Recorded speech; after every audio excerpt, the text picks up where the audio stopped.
Patay sa pananaga ang isang dating pulis sa Sampaloc, Maynila.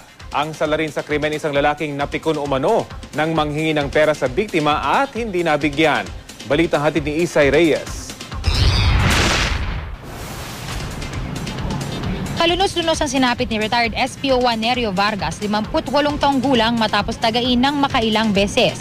Ayon kay PO1 Jerry Rivera, investigador ng Homicide Division ng Manila Police District, pasado alas 4 ng hapon noong Lunes habang nakikipagkwentuhan si Vargas sa kaibigan si PO3 Basilio Ebdane sa Hieronymous Street sa Sampaloc, Manila, biglang lumapit sa kanila ang suspect na si Jomar Bermug, 30 taong gulang at nanghingi ng pera. Kinwestiyon daw ng mga pulis ang pangingikil ng lalaki.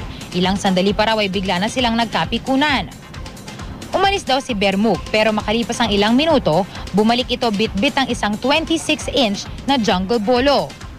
Doon na niya walang habas na pinagtatagasin na Vargas na agad namatay habang naisugod naman sa ospital ng Sampaloc si Ebdane. Na-recover ng mga pulis ang jungle bolo na nakalublob sa isang drum malapit sa pinangyarihan ng insidente. Pinaghahanap na ng mga pulis ang suspect na si Jomar Bermug na agad tumakas matapos ang krimen. Isay Reyes, GMA News.